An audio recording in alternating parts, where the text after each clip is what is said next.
bienvenue dans cette nouvelle vidéo. On va voir non pas une, non pas deux, mais bien trois manières différentes de relier son site WordPress, ici un 5.7, à Google Analytics.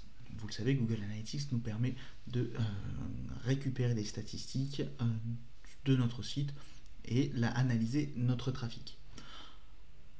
On a sur Analytics une partie administration. Je pars du début, comme ça on est d'accord. Il faut différencier trois choses sur Analytics, notamment le compte, donc c'est le compte qui gère votre Analytics. Dans cet Analytics, c'est votre propriété. En gros, c'est votre site internet, parce qu'un compte peut gérer plusieurs propriétés Analytics. Je peux gérer mon site perso, un autre site ou le site de mes clients via mon même compte. Et dans une propriété, dans un site internet, je peux également créer des vues, donc c'est des accès de visibilité, c'est des droits de visibilité que je vais pouvoir également partager. Donc globalement, c'est des filtres de vue, qu'est-ce que je veux voir, qu'est-ce que je ne veux pas voir, qu'est-ce que j'autorise aux gens de voir si je partage mes accès à Analytics. Donc là, ici, moi, j'ai un compte Google, je vais sur l'outil Analytics, mon compte est créé, classique.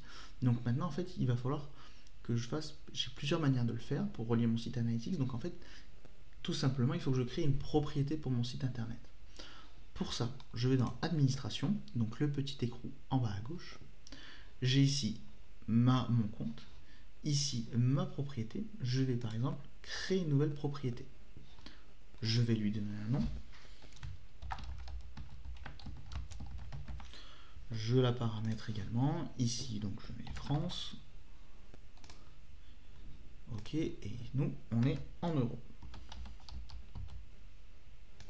J'ai dit en euros. Il ne veut pas, hein. Où est-ce que tu te caches?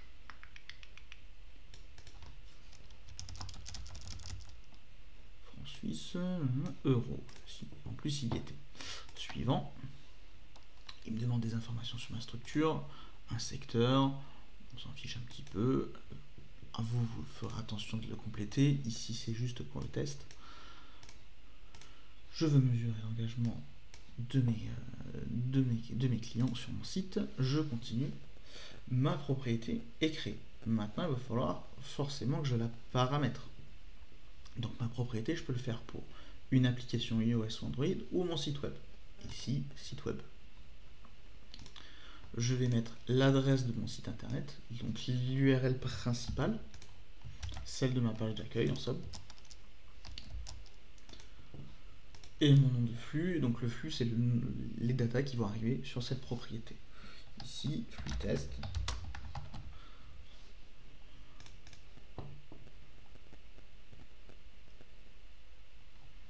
Donc là, ma propriété est créée et paramétrée. Il faut maintenant que je le relie à mon site internet. Là, ce que je vais faire, c'est que j'ai instruction de balisage, je vais insérer une balise. J'ai un code qui est ici, c'est du JavaScript, que je vais devoir insérer directement sur toutes les pages de mon site dans le head. Vous voyez, il le dit ici, dans le head. Donc pour ça, j'ai une extension qui s'appelle Insert Header and Footer. Elle vous permet de facilement rajouter du code dans du head, du body ou dans le footer de toutes vos pages. Donc vous l'installez, vous l'activez et vous allez arriver sur une page qui va ressembler à ça. Dans Réglages, Insert Header and Footer, vous allez avoir trois carrés. Donc ici, Head, Body et Footer. J'ai juste du coup à coller mon code, enregistrer. Et là, automatiquement, tout ce morceau de code apparaît dans le head de toutes mes pages.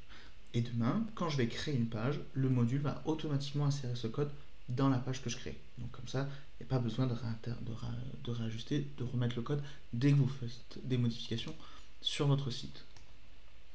Une fois que je l'ai collé, c'est fait. Mon site est bien relié. Il va prendre en compte. Il peut se passer un petit peu de temps, le temps qui scanne et qui détecte la balise. Quelques minutes, hein, pas plus. Mais là, ma vue est paramétrée. Aujourd'hui, je peux avoir les données.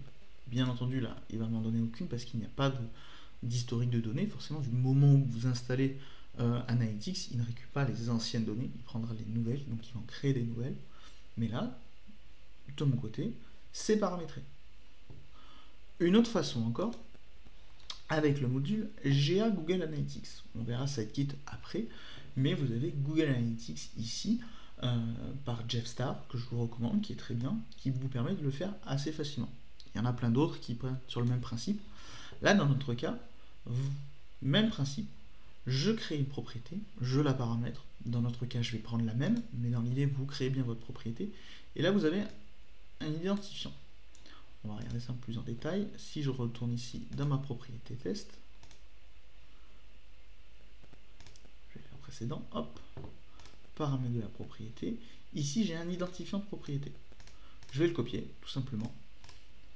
Même principe, j'installe, j'active mon thème, bien entendu. Lui, vous allez le retrouver pareil dans Réglages et dans Google Analytics.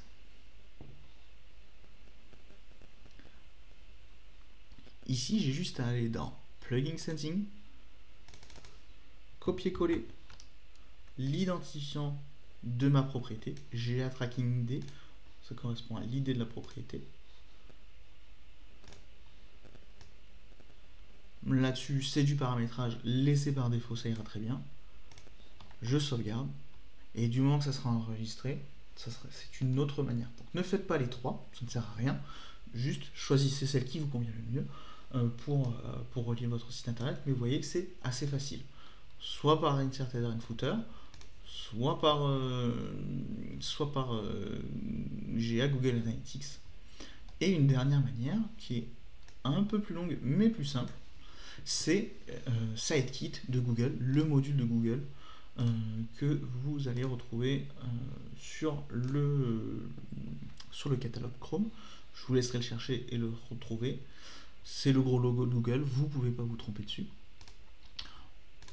On va aller dessus directement, et lui en fait il est un petit peu procédurier parce qu'il va nous demander d'accéder à notre compte, puis d'accéder à un compte Analytics, et enfin il créera automatiquement la propriété depuis le WordPress. Donc là par exemple je fais se connecter avec Google,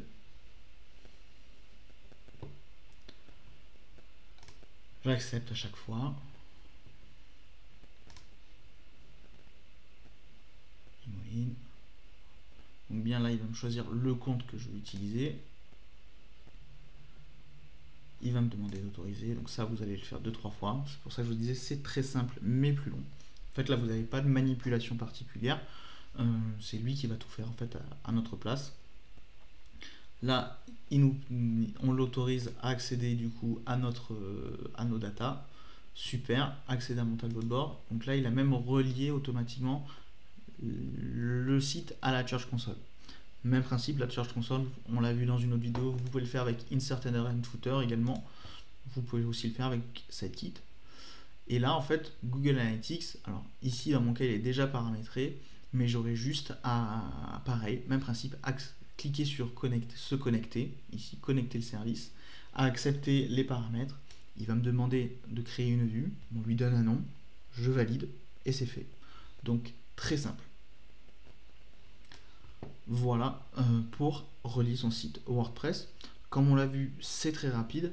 Moi, ce que je vous conseille, c'est de choisir une des trois solutions. Il n'y en a pas une meilleure que l'autre. C'est à vous de voir ce que vous préférez, de vos compétences, de ce que vous sentez ou pas. Dans tous les cas, les trois marchent très bien. Et si là, à chaque fois, je vérifie, là, normalement, il m'a créé trois propriétés. Enfin, même pas. Il m'aura créé 2 propriétés. J'aurai une propriété test ici et une propriété ici testwebbrick.com où il m'a créé automatiquement la propriété avec Google SiteKit. Très simple.